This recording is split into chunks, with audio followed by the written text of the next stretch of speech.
Before evil had a name, heaven knew no wound. Before rebellion had a voice, all creation moved in perfect light. There was no fracture then, no shadow, no war, only order, only glory, only a holiness so complete that nothing seemed capable of breaking it. And yet, the first break did not begin in the world below. It began above it, not in the dust of earth, but near the throne. Not in a creature of weakness, but in the most radiant being ever made. That is the terror of Lucifer. Evil did not crawl up from darkness first. It opened its eyes in the light. This is not merely the story of a fallen angel. This is the first wound in creation, the first time beauty turned against its source, the first moment a creature looked at borrowed glory and wanted it as his own. And if you do not understand that, you do not yet understand evil, because the war that began there never stayed there. It moved from heaven into history, from history into humanity, and from humanity into the hidden chambers of the soul. Lucifer was not born a monster. He was heaven's astonishment, magnificence made visible, the seal of perfection, full of wisdom, perfect in beauty. He was not merely one angel among many. He was the one whose splendor made other splendors look smaller.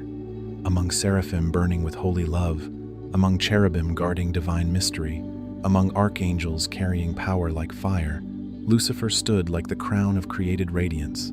He was admired, yes, but more than that, he was trusted, followed, revered. Heaven did not simply notice him. Heaven felt his weight. His voice could gather praise like a storm gathers wind. His presence carried authority without effort. His beauty was not ornamental. It was overwhelming. His brilliance did not decorate glory. It seemed to concentrate it.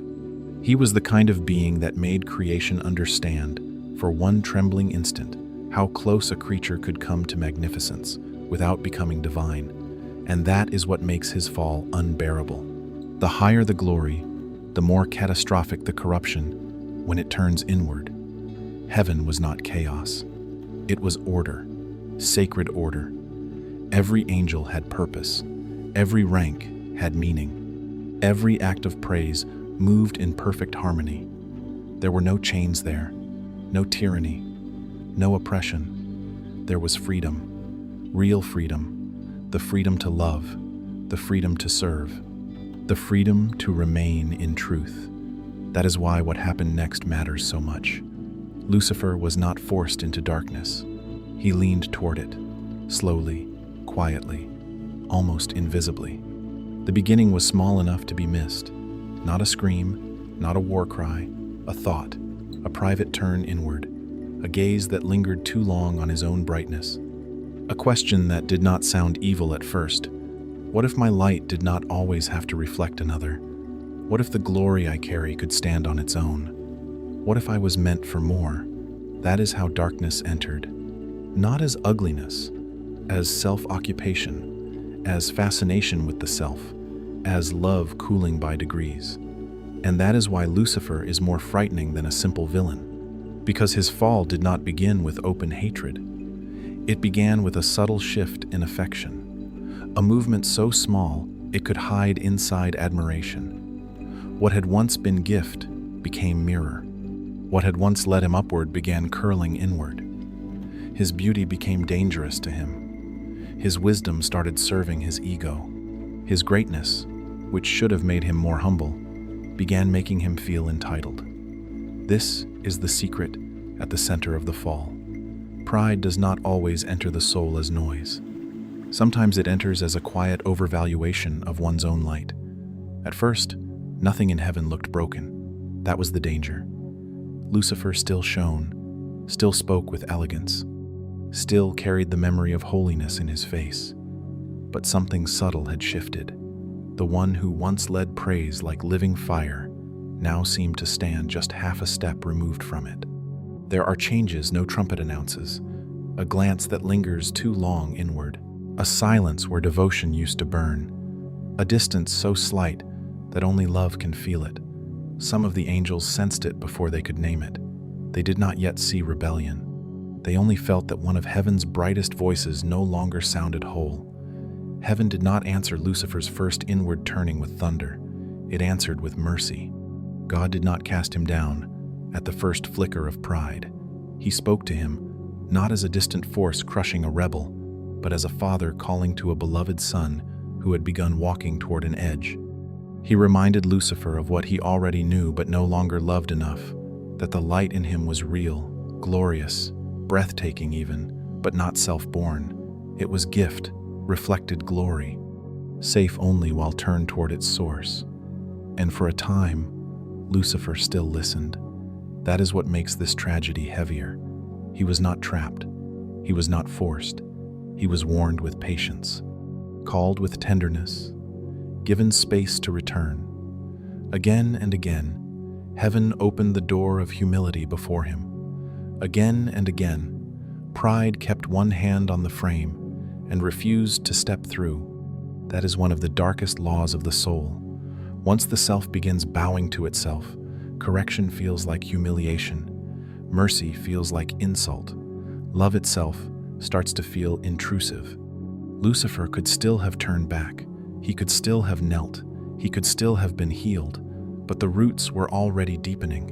And then came the revelation that would expose everything. Then came the revelation that exposed everything. Heaven gathered in solemn wonder. The hosts stood before the Creator as the whole order of glory seemed to hold its breath. And God unveiled a mystery so vast, it shook even the heights of heaven. He would create a material universe, time, matter, worlds, and on one small world, he would make beings in his image. Humanity, flesh and spirit, dust and breath, finite creatures carrying divine likeness. Then the mystery opened even further. God would not only create them, he would enter their condition. The eternal Son would take human nature. The Word would become flesh, and heaven would worship him there, in humility, in a human face, in Jesus Christ. For many angels, this was unbearable beauty, a glory deeper than power, a love so holy it surpassed comprehension. But Lucifer did not see beauty in it. He saw descent without dignity, nearness without supremacy, majesty clothed in what he considered weakness. Around him, heaven trembled in awe. Within him, something hardened. The same revelation that awakened worship in the faithful awakened outrage in him. And then the hidden poison surfaced completely. Why this? Why flesh? Why them? Why should beings of pure light bow before a mortal form? Why should the highest move downward? Why should love take the shape of surrender? Beneath all of it, one wound burned hotter than the rest. Why not me? He had imagined exaltation through greatness. God revealed glory through humility. He had imagined nearness as privilege. God revealed nearness as self-giving, and Lucifer rejected it. That is why the rebellion was so dangerous. It did not arrive snarling. It arrived robed in dignity. Lucifer did not sound like a beast. He sounded like a prince. Calm, luminous, persuasive. He did not ask the angels to love evil. He asked them to reinterpret pride as clarity, to mistake refusal for strength, to call self-exaltation freedom. He turned toward them with the authority heaven had once trusted and spoke in the language most capable of corrupting noble beings.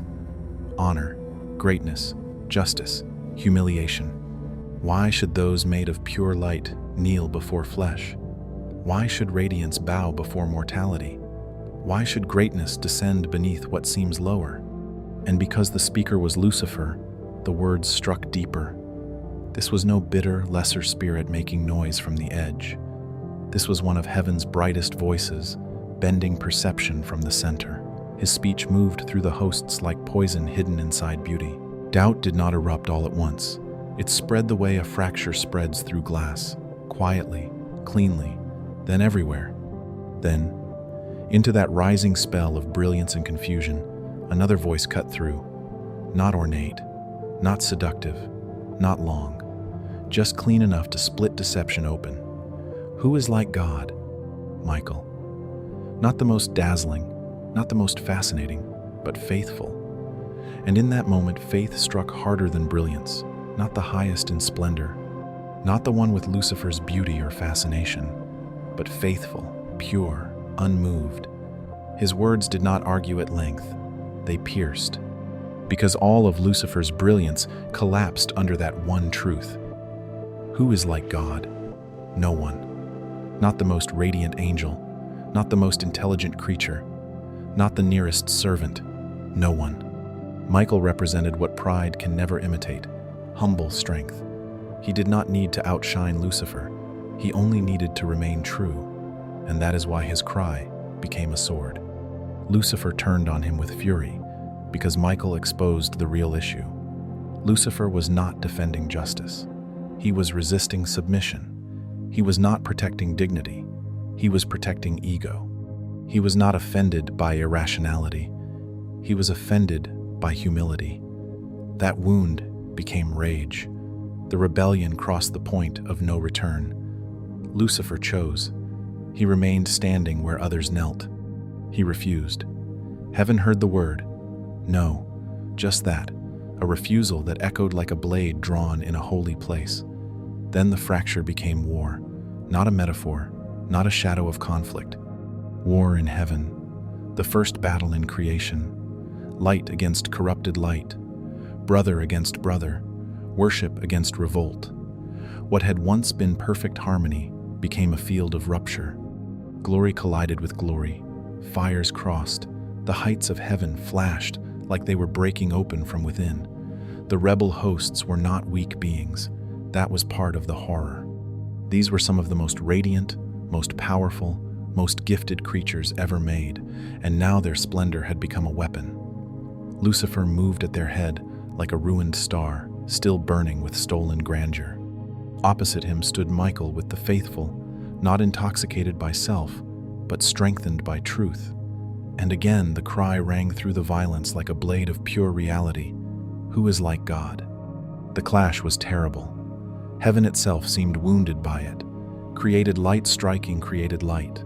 Vast beauty turned violent. Ancient glory bent into defiance. But rebellion cannot outlast reality. Borrowed splendor cannot defeat its source. Lucifer fought with rage, with wounded greatness, with the last violence of self-exalting will. Michael fought with something quieter and stronger. Faith, truth, love still aligned with the one who made all light possible. And that is the secret pride never understands. Truth does not need to scream forever. It only needs to stand. Judgment came at last. Lucifer, the morning star, was cast down. Jesus would later say, "I saw Satan fall like lightning from heaven." And that image carries the whole catastrophe inside it. Sudden, violent, irreversible. The one who had stood so high fell with the speed of ruin. Splendor collapsed into darkness. Praise became accusation. Light-bearer became adversary. Lucifer became Satan. And with him fell the angels who had chosen reflected glory over the God from whom all glory comes. Heaven was not conquered, but it was marked. Peace returned, but innocence did not. A scar remained in paradise. Creation now knew something it had never known before, that even the brightest created beauty could turn against its source. The wound would echo far beyond heaven. But the story does not end with expulsion. It widens. What began in heaven moved toward earth. Satan's hatred needed a target. If he could not wound God directly, he would strike what God loved. Humanity became that target, not because humans were mighty, but because they were beloved. The same mystery that enraged Lucifer became the reason for his war against man. Flesh, dust. The image of God carried in weakness. The creatures he refused to honor became the creatures he wanted to corrupt. So when Eden appears, it is not a separate story. It is the continuation of the first revolt. The serpent's strategy in the garden is the same strategy Lucifer used in himself. He does not begin with force. He begins with suggestion, with suspicion, with a small inward turn. Did God really say? Then the deeper seduction, you will be like God. There it is again. The ancient infection. Not trust, Self-exaltation, not love. Seizure, not receiving life. Defining it for yourself. Adam and Eve fell the same way Lucifer fell, through pride disguised as awakening, through the urge to rise beyond creaturely limits, through the refusal to remain under a wisdom higher than their own. That is why Lucifer matters now. He is not just a figure from the beginning. He is a pattern, a recurring logic, a spiritual psychology. His rebellion still moves through human history because the core temptation never changed. Worship the self, resist dependence, reinterpret obedience as humiliation, turn freedom into self-definition without reference to truth. Every age dresses that logic in new language, but the engine is the same. It appears in the thirst for power, in contempt for limits, in the addiction to self-made identity, in the hunger to be praised, in the inability to kneel before anything higher than the ego.